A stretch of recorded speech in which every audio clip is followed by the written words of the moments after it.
Good afternoon. I'm Patrick Auerbach. I'm Associate Senior Vice President for Alumni Relations here at the University of Southern California. On behalf of more than 437,000 alumni around the world, and 20,000 alumni included in that number from the USC Salk Price School of Public Policy, we want to thank you all for joining us for today's program. Close to the edge, is the eviction cliff preventable? I would now like to turn over this afternoon's moderator, Richard Green, the Director and Chair of the USC Lusk Center for Real Estate and Chair of the Department of Real Estate Development with USC Price. Richard? Hi, Patrick. Thank you very much for the kind introduction, and thank you for being here and for the Alumni Association being one of the co-sponsors of this event. I think we're going to have a great hour ahead of us talking about a very important issue facing Southern California, but not just Southern California, but the country as a whole, which is the eviction cliff, which is to say what happens when people have to start paying the rent again, particularly those who have not been paying the rent for a while, have been protected from eviction because of various measures at all levels of government, but owe back rent of several months and will find it very difficult to repay that rent. So to join us in discussing this, we have an all-star panel of, and I'm very happy to say this, USC alums, and I'm going to go from the local level of government up to the federal level in terms of sort of the specialized discussions we're going to have, although everybody's going to pitch into every part of this discussion. We're going to start with Tyler Bonanno Curley.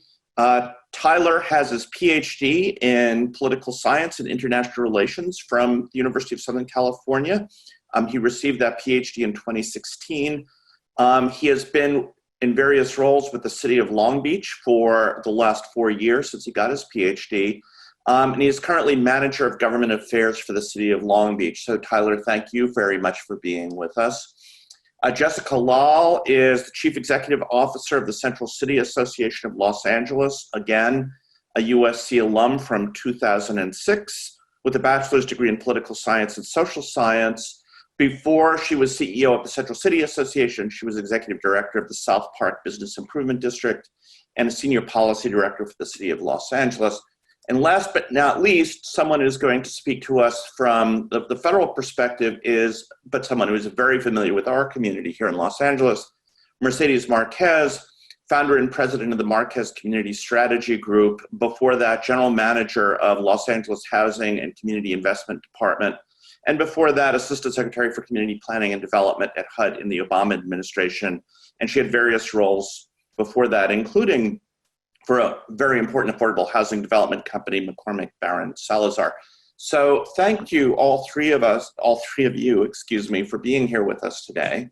And what we're going to do is we're going to move from the most local level, which is Tyler, on to the county, Jessica, and then on to Mercedes. And I just want to start with a basic question to give the audience a background, which is, what is the state of tenant protections, eviction moratoria, et cetera, at this moment? So Tyler, if we could begin with you on that. Yeah, absolutely. Thank you so much for the intro, and thanks everyone for joining. Thank you for the opportunity to be here with everybody. You know, from the local level, over the last 7 months or so since the beginning of the pandemic, it's been a lot of, I think, confusion and a lot of just kind of rushing around trying to address this issue. So we, pretty early on, I think within the first month, within March, we passed a local eviction moratorium here in Long Beach, and a number of other cities have done that as well. But really over the entire pandemic, it's been kind of a pointing fingers a little bit. We can do certain things at the local level, but it's always been sort of looking at the higher levels of government as well to see what other protections could be put in place. So currently, or now, the state law for residential evictions basically takes precedence. But before that, we had passed a local residential and commercial eviction moratorium that basically allowed, as you mentioned, to defer rent for a period of time during and potentially even after the pandemic ended. And now, basically, we for the residential side are relying on the state law, which we could get into more details if interested. And then on the commercial side, basically the county eviction moratorium has taken precedence. So we're kind of now at the local level, our local ordinance no longer applies, but definitely for the first 6 months or so, we were trying to provide some of those protections, defer rent for folks that are financially impacted by COVID. I'd be happy to go into more detail, but want to get time for everybody else. Okay, yeah, I'm certainly gonna come back to you with a few follow-ups, but let's move on to Jessica, who sort of, when we did the planning call, is going to be the county person in this discussion. So Jessica, could you tell us a little bit about what's going on in the county with respect to eviction moratoria? Sure, thank you. And I think this is such an important conversation, not only to talk about the short-term challenges we face as a result of COVID, but really these problems were not created overnight. And I think as we've seen with so many other elements that COVID has exacerbated and really put a spotlight and amplified the vulnerabilities that exist in our economy, both at the city, county, and the state level. So as we approach this eviction cliff, as many as 1 million families across California could be susceptible, and really that accounts for about 365,000 families in LA County alone. So this is something that's extremely relevant in the lives of many people. Most of us will know someone who will be affected by this. But at the same time, the Aspen Institute has found that as many as 40 million Americans could be at risk of eviction over the next several months. So while, and Tyler kind of touched on this, cities and counties and the state can do things, it's really a national problem that needs national solutions, with states and local governments kind of chiming in as necessary. So to kind of bring it back to the point I was trying to make at the top, in the sense that the housing supply has been, a challenge for LA County overall. We were really glad to see earlier this year that the Regional Housing Needs Assessment changed the goal from about 400,000 to 1.3 million units needed to meet the needs. So I think as we move forward in this conversation, it's going to be important to talk about not only the things that are being done right now to prevent the short-term evictions, but really how did we get to this problem in the first place, and what needs to be done longer term to secure the futures of people and their homes. So Jessica, I'm going to look for a little color with that number, that 360,000 families you say may be vulnerable to eviction here, and that's in LA County or in Southern California more broadly? LA County. LA County. And what are the markers of these families? Do you know what characterizes them that they get put in this category? Do you know that? I'm not sure. I can try to look that up while we move on and circle back with the panel. No. We want you to. I was just curious whether you might happen to know that offhand. It's fine. It's not that important, but it's the sort of thing. It's important to have those data points in terms of understanding the context. Yeah. Yep. So Mercedes, please tell us what's happening at the federal level with respect to this issue. Well, good afternoon, everybody. Pleasure to be with you. Well, at the federal level, of course, a historic first eviction moratorium nationally was issued, and it applies now. I mean, that is one big statement about what's going on in the country for that to happen. So we have the eviction moratorium nationally. It is not in any way a reduction or a forgiveness of back owed rent. There are, some things that people have to do it to qualify, mainly being affected by COVID. But, frankly, these days, that's not very hard measure. Most everyone has some reason for it, lower hours, illness, obviously, furloughs, layoffs, that kind of thing. And also, though, I think one thing that isn't talked about as much as I think it should be is that, here we're talking that in the recession in 2008, home ownership led. And later, of course, it did completely flow into rentals. But by the time that happened, the policy really was set, focused overwhelmingly on home ownership. Here, rentals lead this disaster. So it's very different. Of course, the difference of a pandemic is very different from the financial reasons, economic reasons that led to that. But it does matter that it really is leading with rentals, particularly because half of the rentals in the country are owned by small owners. And so here, any kind of suggestion of federal policy really, I think, needs to understand once and for all that small landlords are small businesses. And so that the different programs that have come out of Treasury haven't really focused on them and haven't been made available to them in any particular way. And that is, I'm hoping, something that will change dramatically in a future design of a federal program. And of course, almost as Tyler, was alluding to, most of the cities in the country, counties and states, most of their housing dollars actually come from the federal government. Some might have some extra dollars through bonds or some other kind of income, but the vast majority rely almost exclusively on federal funding. So what ends up happening at the federal level is what will trickle down everywhere. And so the level of innovation that is required at the national level is what will open the gates of opportunity at the local level. So I do want to, I think you made a really important point about the distinction between homeowners and renters. And maybe you could tell us a little bit about how homeowners really have been saved from eviction as a result of federal policy. Isn't that correct? Well, at some level, yes, for some percentage, right? Early on, HUD issued also a stay, if you will, on foreclosures and other types of things for those that had loans that had federal kinds of protections and connections. There are some, of course, and often the most vulnerable homeowners are those that aren't protected in the federal systems. But there is something there. I think the other thing is that because on the banking side, there is something that the federal government, states, and even local governments can do to negotiate with banks to help ease that pressure on homeowners. So they've had a somewhat easier time. It also is a matter of what you were alluding to earlier. Who are the folks that are the most affected, right? And so those that have, the jobs where hours were cut tend to be, lower income folks who have less resources. And so when hotels or restaurants or bars or all those types of services have been shuttered, those are the workers who made a lower hourly wage who are also in grave danger. Those of us that are middle class, that are fortunate enough to own our home, those are those of us that are like, here we are working at home. So we can afford to participate in the body politic and in every other way because a paycheck is still coming in. But for those that are at home without work, what are our homes have become now? I mean, there are the playground, they're the schoolhouse, they're the gym, they're your place of worship.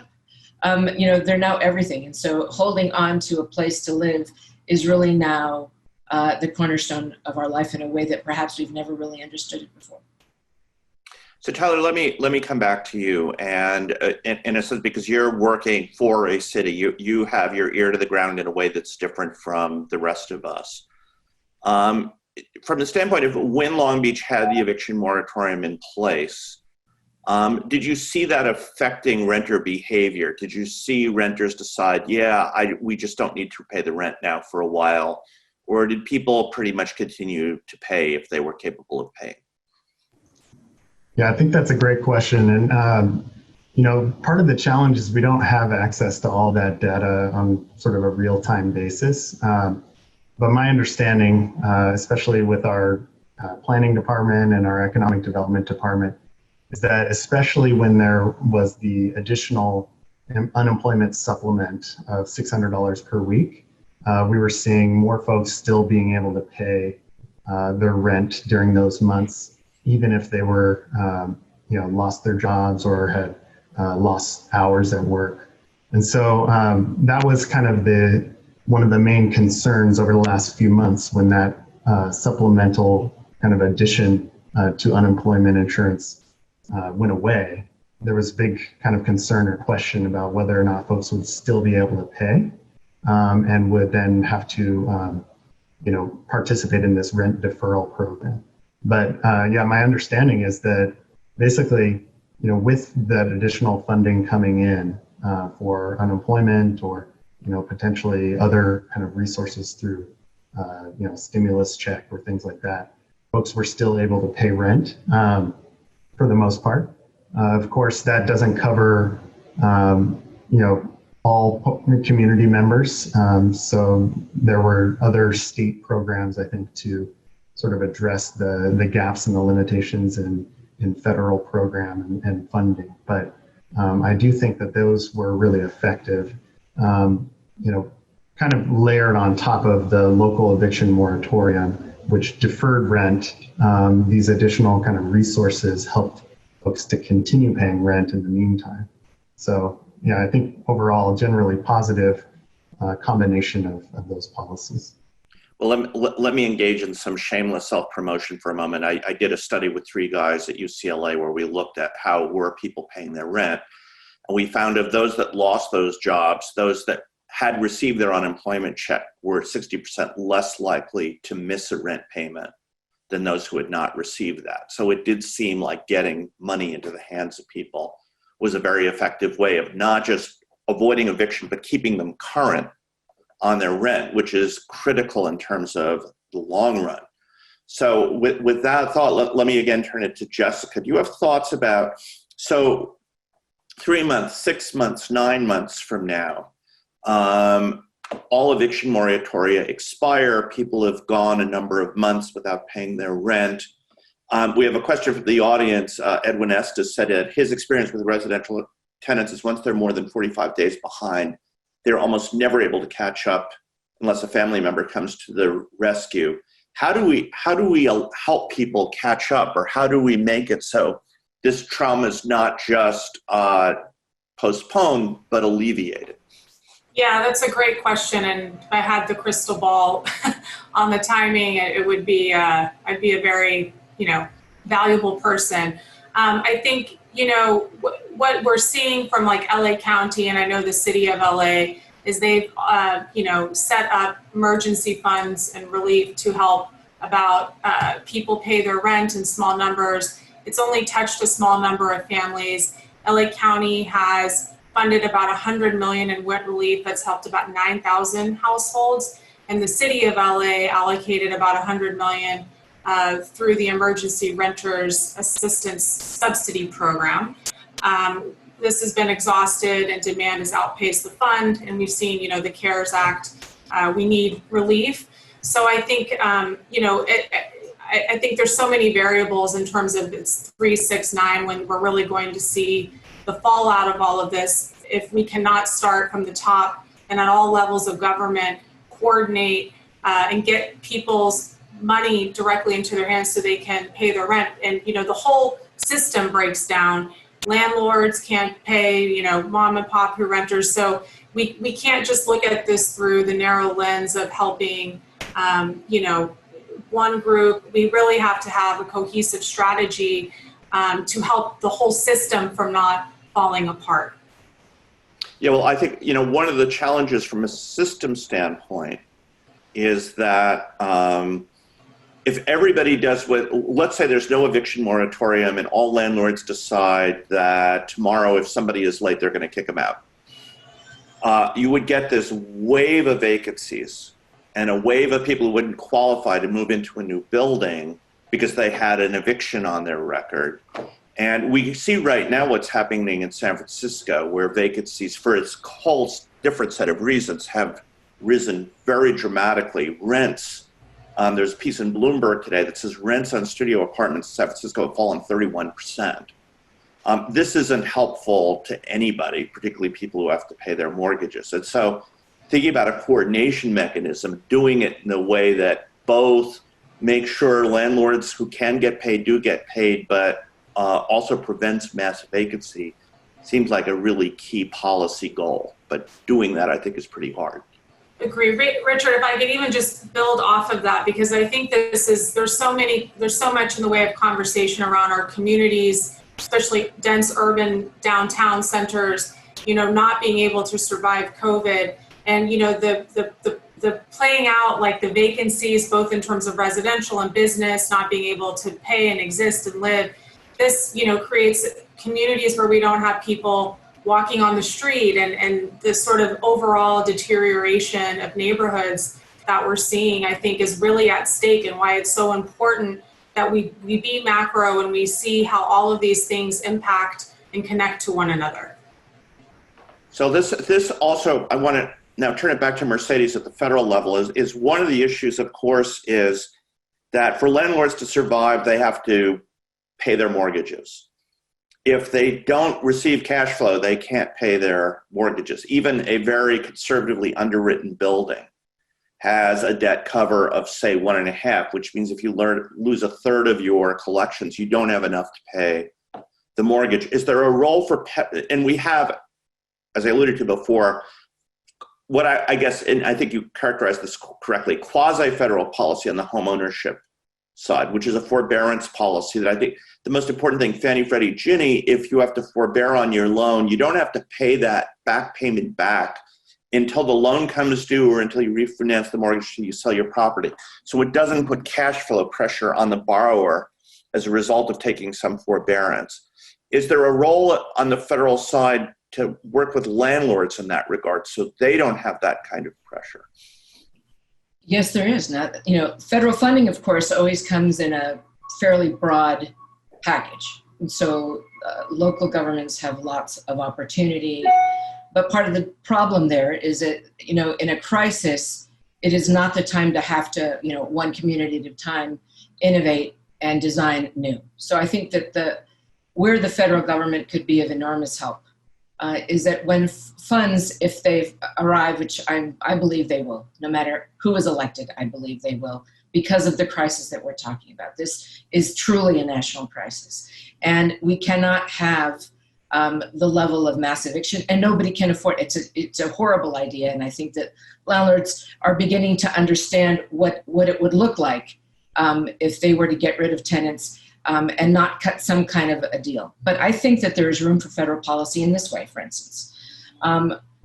Offer incentives. Let's say we're able to spread the dollars, not in the same way that the emergency funds were spread because there's not nearly enough. And the story that Jessica just told us about Los Angeles is echoed across the country, no matter what community you're in, that used emergency funds. If we were to figure out a way, for instance, let's say a landlord is incentivized, let's either forgive or put on deep, payments 25% of the rent. Let's assume that dollars come in, 50% of the rent is paid to the landlord in that way on behalf of the tenant, and the tenant stays with 25% of that debt long term.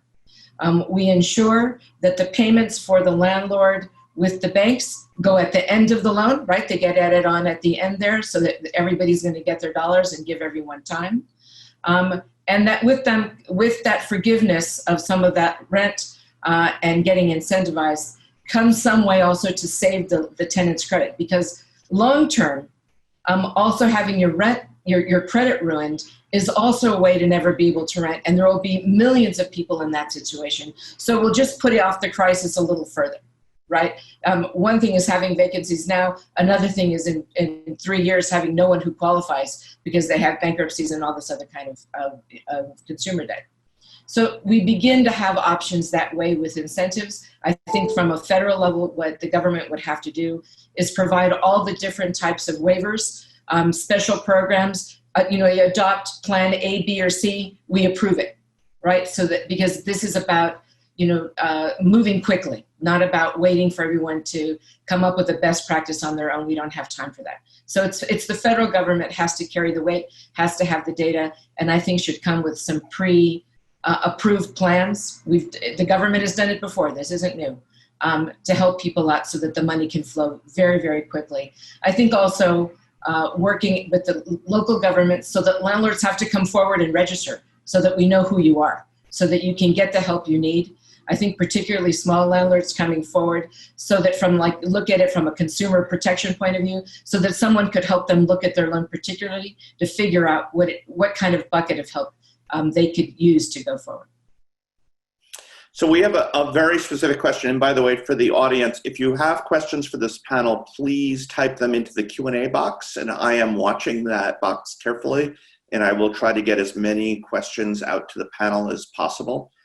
This one is a very specific one, and to be fair, I don't know if any of you can answer it. I certainly can't, but I'm going to throw it out there in case somebody can, because I think it's a really interesting question. It's from Edwin Schwartz. Before COVID, how many evictions took place in LA County in a typical year? And now will the courts be able to process upcoming waves of evictions? Anyone have a sense of the answer to either one of those questions? I used to run rent control in LA years ago. So I couldn't answer it now, but what I can tell you is that the court system, apart from the fact that they went on hold for several months. So right now they're not processing evictions. But I can tell you for sure that the court system is completely unable to handle the level of evictions that could occur. There's no question. And there also isn't the type of legal assistance that we should have right now for tenants and landlords. We really should be looking at mediation. We should be looking at arbitration ways, again, to come up with packages of options so that people can stay and landlords can stay in business. So I don't think eviction is not the way to go. This is a real market issue, but the courts are completely overwhelmed, whether it's arbitration, mediation, or actual eviction court. So thank you. That was very helpful, and we will try to get a specific answer as to number of evictions that happen in LA County in a typical year that we can post to the website after this conversation is over. So thank you very much for that question. Tyler, I want to come back to you because I know one of the things you're concerned about is also evictions on the commercial side of the business. Particularly, again, small businesses are struggling. We think in particular restaurants, and by the way, this is my shout out every conversation I'm doing. Please, if you can, if you still have your job, go order food at your local restaurant, carry it out, give them a 20% tip whether they do anything for you beyond the food or not. Keep them in business because they're so important to us as communities. But Tyler, give us your thoughts about commercial business, eviction moratoria, et cetera. Yeah, absolutely. Well, just to echo, I think what Jessica and Mercedes have said as well. I think it's important on the residential side to consider small property owners, businesses as well. I think that's one piece of it on the residential, because that could open up all sorts of potential resources and financial kind of support for residential property owners. But one of the things that this year has been, I think, interesting to watch is this conversation around commercial evictions protections versus residential. There, especially at the state legislature, there was a split or a divide between some of the legislative proposals on this issue. And locally, we instituted a residential and a commercial evictions protection at the same time. I believe the county did a similar thing, different thresholds of how large the business could be in order to receive those evictions protections. But what we didn't see at the state level was a statewide commercial eviction law like we did for residential. And I think that's disconcerting in the sense that if you're in a city or even maybe a small town that doesn't have commercial evictions protections, and maybe you had trouble accessing some of the federal funding through like the SBA, Paycheck Protection, or any number of different programs, there's all sorts of challenges just receiving the money in the first place. I think there's a much longer concern around just how viable our different industries will be, like restaurants, as you mentioned. They're really struggling right now, and yet they don't, unless they've come to some agreement with their property owner, they may not be able to even afford the rent moving forward. And they don't have the same deferral types of protections. So I just think this is something that is important to consider as we're talking about this eviction cliff. We have kind of, like Jessica said, the long-term concern around when we might see another wave of evictions as these deferred rents on the residential side are coming due. But on the commercial side as well, without the same types of protections, this might be another reason why we'll see more businesses going under, not even being able to keep up with the payments. It's interesting. I spent a lot of time talking to owners of shopping centers, and early on what they said to me is their worst payers were, and I'm not going to name any names, but were actually retailers who had very sound balance sheets. And their attitude was, we don't have to pay you, so we're not going to pay you. and you need us. Whereas sort of the more mom and pop types did everything they could to pay. Now, the other thing they said, interestingly, like if they had a restaurant that was key to the success of the shopping center, they would forgive rent, they would defer rent, they would even say, when you reopen, we will help you with the capital needed to reopen because you are critical to our success as a business, as a shopping center. And so there was I would say, pretty rational response on the part of shopping center owners. They understood the landscape that they were dealing with, but it was very interesting where they had the problem with collections. Similarly, when I'm hearing, and this is as opposed to my work with Pavo, Mike, and Mike at UCLA, where we found really there wasn't a lot of moral hazard problems going on because people understood that they could get kicked out eventually if they didn't pay their rent. It was at the highest end of the market that anecdotally people are telling me they're having the highest time collecting their rent. So that's pretty interesting. I do want this note is we got a message from Ana Ortega, the Director of Rent Stabilization for the City of LA, that pre-COVID there were about 55,000 evictions per year in LA County. So Ana, thank you for providing that info. And to put that in a little context, there are in the neighborhood of 3.5 million households in LA County, and about half of them are renters. So that would be about 1.7, 1.8 million renters. So 55,000 is a little under 3% of the market is subject to eviction each year, which strikes me actually as a very large number. And that's when things were not going so well. I mean, when things were going better pre-COVID.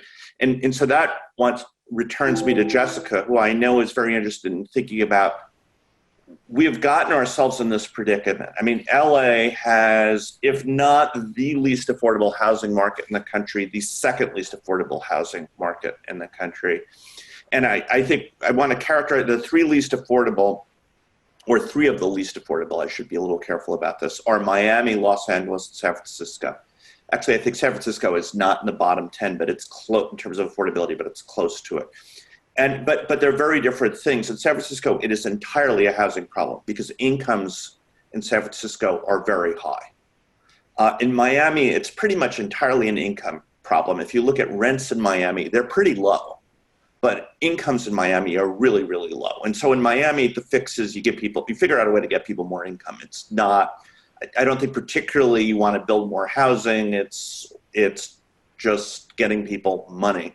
Whereas LA, we have that, I'm being sarcastic here, hit the sweet spot of being a not particularly high income city with very high cost housing. And so, Jessica, some thoughts about some things we might do to fix that really fundamental problem we face here.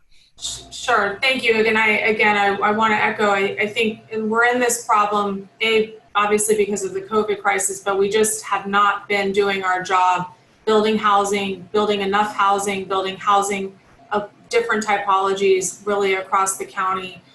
So a couple of things that we can do is, number one, we can diversify the housing types being built. And I'll sort of speak to some of the work we're doing at CCA and kind of focuses downtown as a microcosm.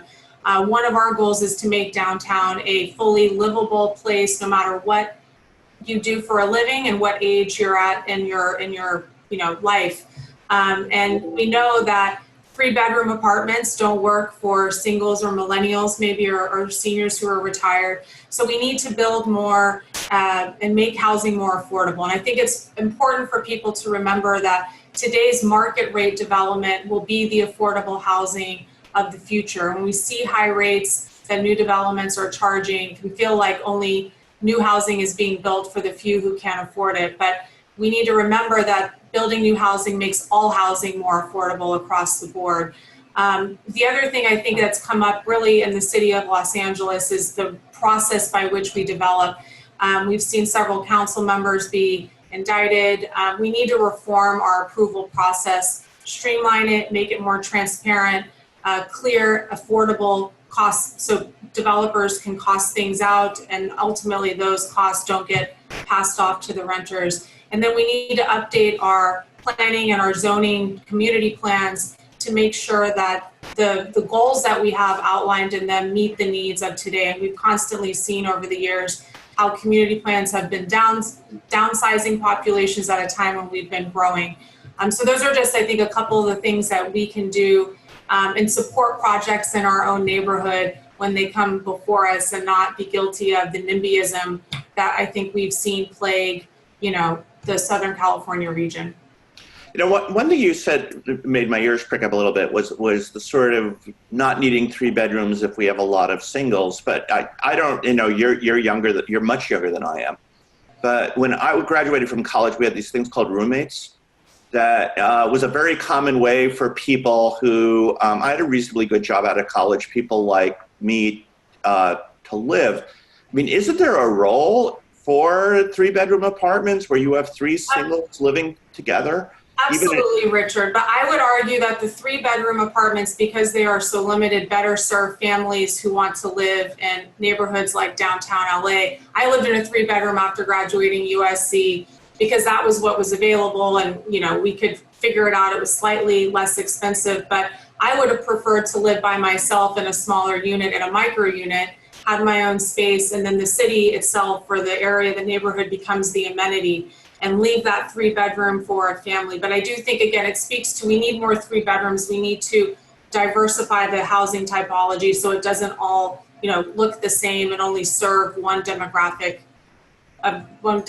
group. So I'm going to ask Mercedes and Tyler if they have any responses to what Jessica said or want to amplify anything she said. Well, Mercedes, please go. Yes. I don't disagree with Jessica on a lot of things, but I do think that, one, we have to lead with data. We have to understand, years ago, the city of Los Angeles did a housing plan and took a look at what was being built. And overwhelmingly, there were an enormous amount of units built, some downtown, but all over, for folks that were making over $200,000 a year. So they were going largely unfilled. There they were sitting, and housing for people in the middle class area, let's say 150% of area median income couldn't find a home. So partly we have to understand not only the different building type, but for who is it? Not just the focus on the lowest income, which is what federal funds subsidize, which is why cities tend to focus there, because they use all of their dollars from the federal government. So one of the issues really is that local government, state government have to create other sources of funds, bond dollars and other things, that permit them to move up the ladder on who it is that qualifies for housing. At least we used to say in LA that our housing policy should be 0 to 150. So from that person that is homeless that we have to take care of, to families up to 150% of area median income, which in Los Angeles at the time was about $100,000 a year. And that would permit us to fill a greater need. And so I think the policy has to begin with that. I also think that the forms that the government takes to participate have to change. Now, we all know there's all these fights in the state about density and about where, but at some point, money is not going to solve this problem alone. We're going to have to look at land use. Money alone will not solve this problem. Even if we had it, it won't solve it. So we have to take a look at densities and other things, ADUs, all these other things where land could be used better. But I also think that the government has to be involved in what ends up happening here with whether it's commercial space used in different ways, or all these other things have to be looked at. For instance, in San Francisco, a huge innovation years ago was that they found that they could use public health dollars to help house the homeless. So instead of looking at the housing pots from the federal government, you looked at their public health dollars as that, right? So we have to take a look across at how you do it. For instance, if we're going to have all these vacancies for small commercial landlords, it may be that the government has to step in, local government, and do a kind of master leasing program to help take responsibility to restart these neighborhood businesses again and go in with them on the risk to get them in. The same thing on rental housing. For different levels of income, we may have to make a different kind of investment to make it possible for people to get in. Not just the low-income folks that qualify for subsidies, although that is going to be the bulk of what's needed, but strategies that fill in all up and down that AMI ladder. And Tyler? if I might, just to add, I think, one of the things that, we see, of course, at the local level is around this land use planning as one of our main responsibilities in this conversation around housing. And, there's been a lot of conversation lately around inclusionary zoning and kind of the importance of making sure, like Mercedes says, that we take into account the types of housing that we need, especially across, different parts of the city, or maybe it's the county. And so locally, we passed an inclusionary zoning policy here in Long Beach where, we set certain thresholds for very low income housing versus market rate, and moderate or middle income types of housing as well. And I think that that's really important. People are starting to talk about this maybe as a statewide, policy, but each individual jurisdiction may have their own kind of needs. And what we found, at least at the city level, is, we have pockets of density where we're starting to see a lot of market rate coming in, as well as, like Mercedes said, low or very low income that's subsidized through, federal funding for the most part. But we also need to think about, I think, the middle income housing, the missing middle, as they call it. Because if you are only building for, either the top income earners or the lowest income earners, then where are all the middle income earners going to go? They're going to potentially push out all of the lower income earners that have been in neighborhoods for decades, potentially, So I think that this is a critical piece of this conversation, is just around what type of housing we're building, who it's for, where we're building it. And then I guess to echo again, as Mercedes said, the importance of local funding sources as well. There's only so much federal funding to go around. And, I think it is the responsibility of local communities to come together as well and to say, housing, especially affordable housing, bond measures, for example, are a priority, because then we can coordinate and align these different resources together to make sure that we're investing in the different types of housing that we need at the local level. It occurs to me, listening to this conversation about the missing middle, it's something we talk about, we don't do a lot about it. And I think one of the issues when we think density, we tend to think buildings have to be tall, when in fact, tri-deckers, which can be very beautiful houses. If you go to Boston, it's full of tri-deckers. And I think most people would say Boston is a really beautiful city. Is triple the density of single family housing. And it's wood frame construction. You don't have to build it on a podium. And so it's much less expensive to build it than anything that's podium construction. And one of the great things about talking to developers is you learn where costs really change as opposed to, say, what construction cost services tell you. And when you go from 4 to 5 stories, your costs just go up a lot per square foot. And while you're saving on land, you're not saving enough to make it worthwhile. And so somehow we haven't seemed to be able to come up with policy that says, yeah, let's build a lot of 3 and 4 story buildings, and they're modest buildings, and but they fit a lot more people in smaller spaces than the typologies we have right now. Are there any thoughts from the panel of why we haven't been able to make that happen? Because the technology is there. I think this question is going to get me in trouble. We're going to go down the even better. the Senate Bill 50 conversation. But I mean, I think that you're spot on. When we're talking about density, I think that it's often this scary developer boogeyman conversation that we're going to have 20-story buildings or something. But if we're thinking about even in single-family zoned areas, are starting to develop more ADUs. Of course, that could mean 1 additional unit, or a converted garage, or it could mean, a 4-unit type of or a duplex. These vary. But I do think that we need to expand kind of our conversation around what we mean by density and where we want to build more housing. And like you said, I mean, it could look, very different than what we have in our minds of large, very tall buildings. It could essentially retain the character of the neighborhood, which I think is really important for a lot of communities, and yet might help address some of the shortages that we have in certain areas. So just wanted to echo what you said. Jessica? Yeah, and I know I was sort of dubbed to talk about the county, but we really focus on downtown and sort of urban neighborhoods. But to Tyler's point, the very controversial SB 650 and the follow-up, I think one thing we've been really trying to prioritize is building denser, just slightly larger than single-family homes, especially along transit-oriented community guidelines have done really well.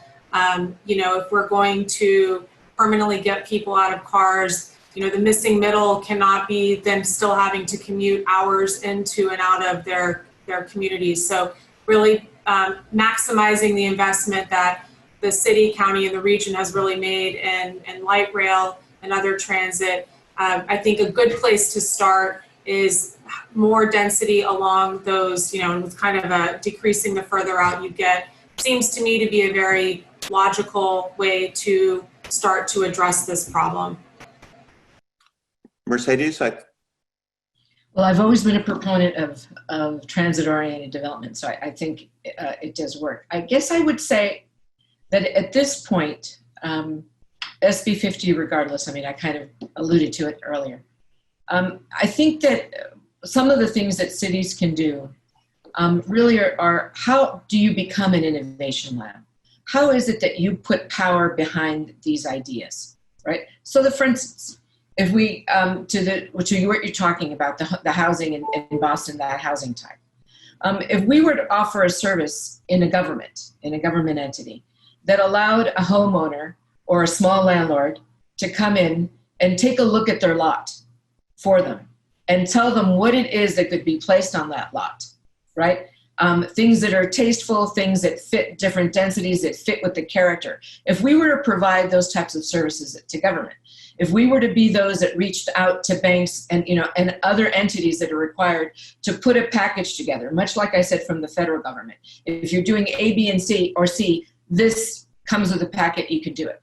But when you leave everyone alone, right, and you ask one single family owner to go out and pioneer everything and it costs them a fortune, they're going to go broke trying to do the right thing. That's just not going to make it. We're not going to get to any scale. So from my point of view, on the government, we have really an obligation to innovate, to help people to come in and help them connect to new thoughts, to new plans, and things that can be done tied to financing that is private financing, but we're the ones that connect those dots. And I think that if that were done more at a local level, and if it were done beautifully in a kind of partnership between state government and local government, now we're really talking about how it is you support change in a very real way.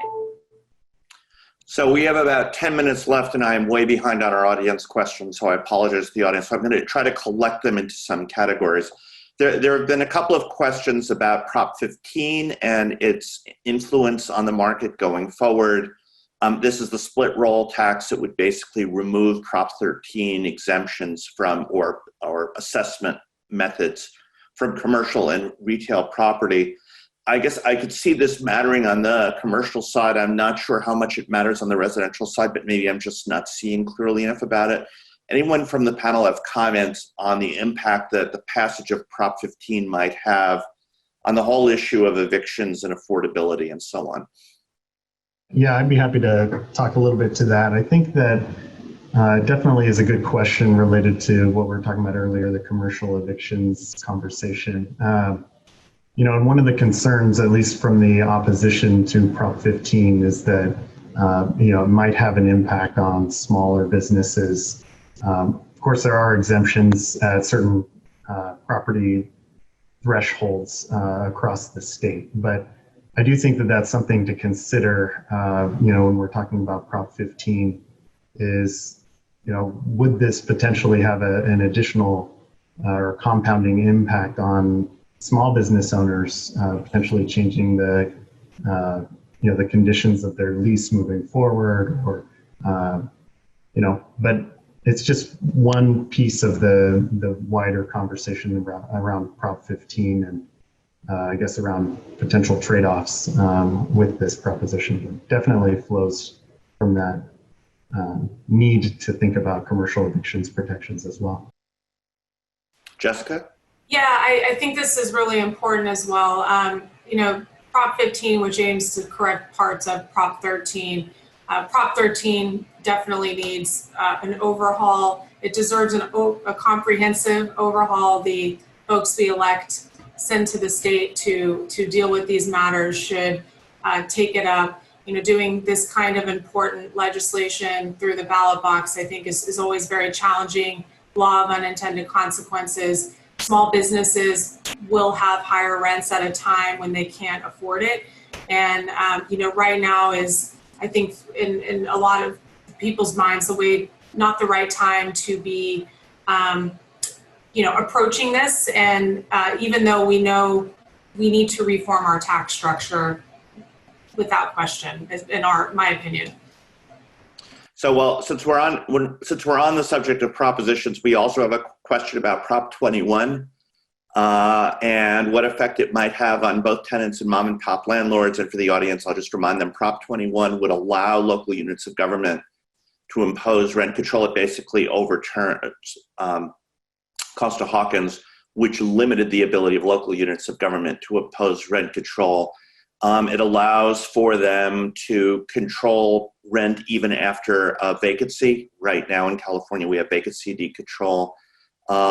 Would not apply to buildings that are 15 years or younger, but would allow local governments to impose it on anything that's more than 15 years old. Any thoughts from the panel about the impact of that on both the tenant and landlord side of the ledgers? These are, I think, tough issues. And I'm not involved with Prop 21 or with Prop 15 in any way. But I guess I would say this. What we have now does not work. Jessica spoke about the need to overhaul. We have gone over how expensive it all is. We have gone over how many thousands and thousands of units are required. We've gone over that we need housing for the missing middle. So at some point we have to be willing to try. The answer to everything cannot be no, because nothing, right? We already know that no's not working. So from my point of view, when we look at Prop 15, at least there is a great exception there for buildings, I think up to $3 million in value. So this isn't like, it's not like the radical redo of Prop 13. So if we have to start somewhere, I'd say, let's start. Prop 21, I can't speak to the ins and out of it, the very specifics of it, so don't hold me to that. But again, we're going to be faced with mass evictions. Rents are going to are dropping, and in some would say should be dropping. I mean, we're out of control, and hopefully when those things drop, other things drop as well to make the whole place more affordable. So overall, I think we have to try. Right? Nobody wants to do, all the fights over SB 50. So we can't have the same no about everything. We have to decide where is it that we're going to take a stand. The one thing I would say about at least Prop 21 is that there are very mature systems of rent stabilization to manage this across the state. So it's not taking, the worst risk because there are already so many systems that function. So you're not just, it's not a brand new idea, and we have the infrastructure to begin. So people make their choice, but we cannot just say no. Yeah, I do think, here's a fundamental issue is if you look at the cost of doing a multifamily development in Los Angeles right now, for rents that are less than $3,000 a month, they don't pencil. They just don't work. And that assumes a fairly healthy rate of growth. So it's like as it is, and we can see it. I mean, we've seen projects. There's a fairly spectacular example of a project that was just stopped when it was about 85% done. Now there's other stuff going on there too. If we look at permitting activity, it's down in the last couple of years. Not a lot, but it needs to be up, and it's down. And so I worry about financial feasibility if you impose anything beyond what we already have in the regulatory environment. So that's just a fact. I mean, right now, knowing that when you build something, you're not going to be limited on rents after 15 years is the kind of only thing that makes it pro forma, and even then, it can be kind of iffy. So it is problematic. But let me end on a question that sort of suggests a solution, and it gets into some stuff that Mercedes was talking about. So it's almost certain that the demand for commercial space is going to be lower post-COVID. There will be less shopping center space, and that's because of stuff that had nothing to do with COVID. I mean, JCPenney, I try not to name names, but it is what it is. JCPenney was going to go the way JCPenney was going to go, COVID or not. It might have been 2 or 3 years later that it happened, but it was going to happen. We're probably not going to need as much office space. I'm not absolutely sure about that, but I'm pretty sure that we're going to need less office space going forward than we've needed in the past. Are there innovative ways we can convert the space into use so that people have affordable places to live? And what are the challenges to doing that? And I'll let any of our panelists go on that one. I'll just say yes. I mean, I think the innovation, we have the talent and the minds here are the greatest state, most talented, diverse pool of people to pull from to look at these structures and reimagine them. For example, in downtown LA, we don't have schools for families and at all ages and early childhood facilities. This is something that's been limited because of legislation at both the state and the local level. So I think that would be a great place to start. I think if COVID has shown us anything, it's also the inequities that exist in childcare and all the way up through education equality. So I think it's a matter of policymakers unleashing folks to be creative, to rethink, and then, sort of regulate within reason and sort of step out of the way so that we don't have big, tall, old, vacant buildings that could be better used for other uses, including housing units at a time when we know we face an unprecedented housing crisis. Tyler, Mercedes, please. I completely agree. I mean, you have to, this is an opportunity. We have to take it. I mean, there are malls across all these commercial spaces, and some that are, in places that are perfect, for a change in community. So I think we have to take that. They're going to need special financing. We can do that. So time to take a look at that. I think on the housing front, it's also about stabilizing what we have, right? We have to take a look very clearly at stabilizing neighborhoods, not allowing what happened the last time around in terms of mass foreclosures with no real plan. The federal government put in billions of dollars, but it was such an emergency, it had never been done exactly that way. That difficult, although many cities, including LA is one of the top performers in the nation during the Obama administration in the neighborhood stabilization program. The rumor is that there will be another one. So time to get ready. Those commercial properties will qualify. Commercial quarters have to be looked at differently.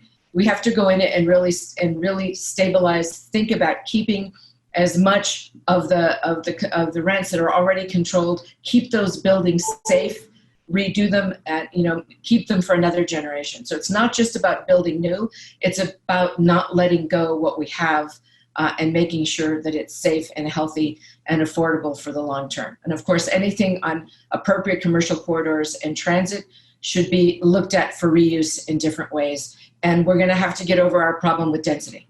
We need it, we need to embrace it, and we need to embrace it in an elegant, affordable way. When I used to build affordable housing with McCormick, Baron, Salazar, I would show community members a few affordable housing buildings, and then I would show them some market rate buildings and say to them, you choose which one is the market rate, which one is the affordable. And let me tell you, right, ugly comes in all kinds of forms. And very, very often, the community would choose the wrong one. They would say that the not so nice market rate building was the affordable piece, not understanding that community pressure and oversight, which I think is good, was producing some really beautiful affordable housing designs, and they were choosing wrong. So there's room for all of us, and we have to embrace density, and we have to embrace different housing types and understand that we can all live together.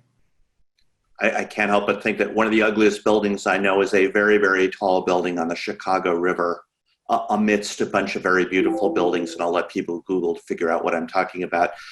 Tyler, we're at the top of the hour, but I want to give you a chance for a last word if you have 30 seconds worth of stuff to say. Yeah, I mean, I think just on that last question, I echo everything that Jessica and Mercedes said. The only thing, I would think about long-term in terms of new development, land use, that kind of thing. I think that there hopefully is an opportunity now to rethink when we have proposals for commercial development that we ensure that we include some form of housing, student housing, affordable housing, whatever it might be. I think that that's one of the most important opportunities for local government to demand that we include more multi-purpose types of development moving forward. So not only just, thinking about what we currently have, our current stock of potential vacancies and how to reuse them, but also just, we need to shift our mindset, I think, around, where we put housing and make sure that we're not just building strip malls anymore or, these kind of standalone commercial corridors if there's an opportunity to also include housing at the same time. So that's all to echo.